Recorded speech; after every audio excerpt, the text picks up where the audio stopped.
কোনো কাজ এই মুহূর্তে থেকে করবো না যতক্ষণ না নয় পাবলিকলি বা কোর্ট থেকে আমরা জানতে পারি যে আমাদের রাহুল কি করে আমাদের ছেড়ে চলে গেল। কি বাতাসে গুনগুন এসেছে ফাগুন। উপার বাংলার রাহুলের মৃত্যু নিয়ে আসলে জলগোলা হচ্ছে, সেজন্য তারা সংবাদ সম্মেলন করেছে কলকাতার বিভিন্ন গুণীজন এবং সম্মানীয় শিল্পী সমিতি। তারা আসলে তাদের সম্পূর্ণ কাজ তারা বন্ধ করে দিয়েছে সেই ধরনের প্রযোজনা এবং প্রযোজনা সংস্থার সাথে এবং পরিচালকের সাথে।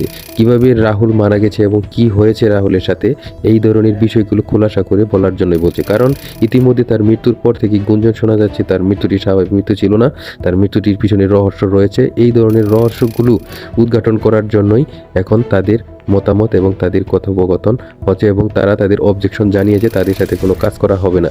এখানে দেব ছিল, কোয়েল মল্লিক ছিলেন এবং রঞ্জিত মল্লিক ছিলেন, আরও অনেক গুণীমানের শিল্পী ছিলেন। তারা সবাই মিলে এই সিদ্ধান্তে উপনীত হয়েছেন যতক্ষণ না এই বিষয়টি ক্লিয়ার করছেন ততক্ষণ পর্যন্ত তাদের সাথে কোনো কাজ করা যাবে না এবং তাদেরকে কাজ করতেও দেওয়া হবে না।